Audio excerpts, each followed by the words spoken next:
अपने मंत्री से पूछा कि तुम लोग बड़े ब्राह्मण मंत्री थे, बड़े चर्चा करते हो, भगवान ये है, भगवान वो है, अच्छा हमको ये बताओ भगवान कैसा है और भगवान रहता कहाँ है और भगवान करता क्या है। ये हमारे 3 प्रश्न हैं। मंत्री, तुमने बहुत दिन राजकोष का धन लिया है व्यर्थ नहीं, हमको उल्लू बना करके हमारे इन 3 प्रश्नों का उत्तर दो, तब तो तुमको राज्य में रहने दिया जाएगा, नहीं तो पूरे राज्य का धन छीन करके और तुमको घर से राज्य से निकाल कर देंगे। अब ब्राह्मण मंत्री था, बेचारा घर पहुंचा, अभी तक तो ठीक है काम चल गया, लेकिन आज बड़ी कठिनाई में फंस गया। क्या करे? जब घर में पहुंचा तो बड़ा खिन्न था, क्या करें इसका उत्तर तो नहीं पता था। तो शाम हो गई, न भूख न प्यास, परिवारी जनों ने कहा भोजन कर लो, बोले भूख नहीं है, न बोले न चाले, बड़ा चिंतित।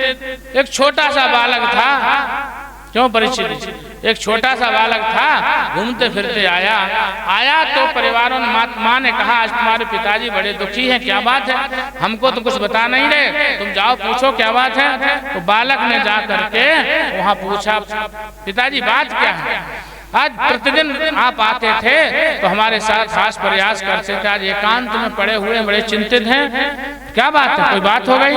तो राजा ने, मंत्री ने, बात तो कोई नहीं है लेकिन बहुत बड़ी बात है। बोले क्या बात है? बोले राजा ने प्रश्न किया है और उस प्रश्न का अगर उत्तर कल हमने सभा में नहीं दिया तो हमको राज्य से निष्कासित कर देगा और दंड भी देगा, सब धन छीन लेगा और हमको कहीं का नहीं रखेगा। तो बालक ने कहा बताओ पिताजी ऐसी क्या बात है, क्या पूछा, अगर आपको नहीं आता तो हम किसी से अपने किसी से पूछें। तो राजा ने, मंत्री ने कहा ये पूछा है। तो बालक ने कहा आप चिंता मत करो पिताजी, हाँ कल हमको राजा जी की सभा में ले चलिएगा और मैं इन प्रश्नों का उत्तर दूंगा। अरे तुम क्या दोगे, सोचने लगा, लेकिन बाल हट माना नहीं। सुबह हुआ जब मंत्री बेचारे, अब जब आज प्राणों का ही हरण होना है, सब कुछ हरण ही होना, तो चिंतित थे, लेकिन बालक सुबह सुबह तैयार हुआ और अपने पिता के साथ चल दिया। और जब राजा के यहाँ पहुंचा तो सभा प्रारंभ हुई, और जब प्रारंभ हुई तो राजा ने सबसे पहले मंत्री को खड़ा किया। बालक ने ये कह दिया था पिताजी से, पिताजी जब राजा आपसे प्रश्न पूछें तो आपको केवल इतना ही उत्तर देना है, हे राजन मैंने आपके राज्य का कोष का सदुपयोग किया है, दुरुपयोग नहीं किया है, और इन छोटे मोटे प्रश्नों का उत्तर मैं क्या दूं। अगर आपको यही चमत्कार देखना है कि हमने आपके राज्य के कोष का उपयोग किया है तो हमारे 5 वर्ष का बालक हमारे इन प्रश्नों का उत्तर देने में समर्थ है, हमसे क्या पूछते हो। अब आता तो नहीं था लेकिन धुआंधाड़ी से बोल दिया। अब बोल दिया तो राजा ने जैसे ही खड़ा किया तो बोले, उसने वही बात कही, हमारा 5 वर्ष का बालक आपके प्रश्नों को उत्तर देगा, मुझसे क्या पूछते हो।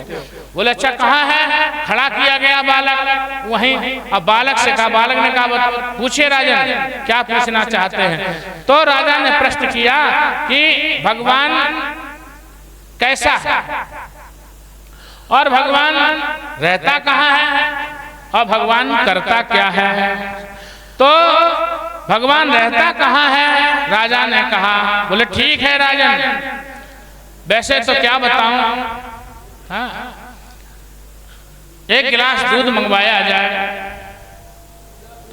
एक गिलास दूध लाए और उस दूध में, हाँ बालक ने खूब चारों तरफ से देखा और देखा तो उसमें कहीं भी घी का दर्शन नहीं हो रहा था। बालक ने कहा राजन मैंने ऐसा सुना है, आपने भी सुना होगा कि घी, दूध में घी होता है कि नहीं, लेकिन हमको इसमें कहीं भी लक्षित नहीं हो रहा। ये तो आपने भी सुना होगा कि दूध में घी होता है लेकिन हमको दिख नहीं रहा। राजा ने माथा ठोका, अरे किस पागल से पाला डाल दिया, ये तो बच्चा है, ये क्या जाने कि दूध में घी तो है लेकिन दिखाई नहीं देता।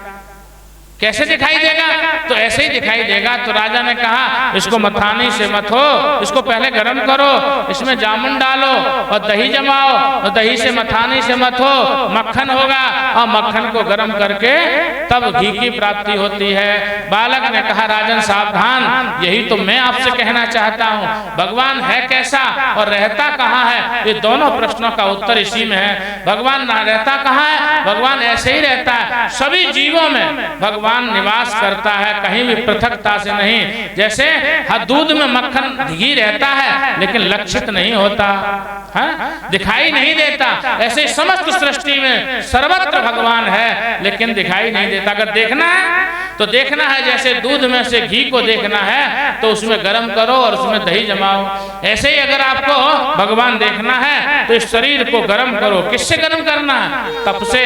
हाँ, जैसे दूध को कढ़ाई में चला करके अग्नि से तपाओ, ऐसे ही इस शरीर को गुरु के द्वारा बताए हुए मार्ग पर नियम के द्वारा इसको तपाओ और तपा करके इसमें जामुन डालो। कौन सा जामुन? भगवान नाम का जामुन डालो।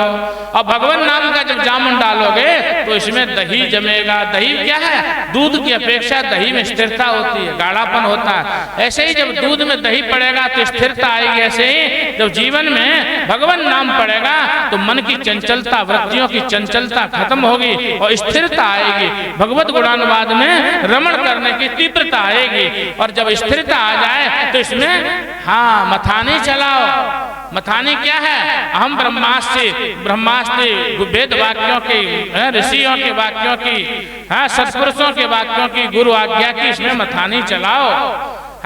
सत्पुरुषों की कहानी इसमें मथानी चलाओ। वेद विहित जो ज्ञान है उसकी मथानी, ज्ञान की मथानी इसमें चलाओ। सत्कर्म की मथानी चलाओ और पुण्यार्जन की मथानी इसमें चलाओ। उससे क्या होगा? उससे इसका मंथन होगा। मंथन होगा तो मक्खन निकलेगा। मक्खन क्या है? भगवान के हाँ लीला में मन रमण करेगा, भगवान की कथा में मन रमण करेगा, भगवान के रूप में। इसलिए जब बैठ जाओगे एक आसन पर तो 4-4, 6-6 घंटे हाँ उस भगवान का चरण का चिंतन होता रहेगा। ये स्थिरता आएगी। और जब स्थिरता आएगी तो उसी में उस मक्खन को तपाने पर क्या है? देह को हम ध्यान योग के द्वारा जब तपाएंगे तो ये हमको काल का भय नहीं रहेगा। है? काल का भय नहीं रहेगा, कालातीत हम हो जाएंगे। और कालातीत होने का मतलब क्या है? 6 घंटे, 8 घंटे, 10 घंटे भी समाधि में लग जाए पता नहीं लगता कि कितने समय हो गया।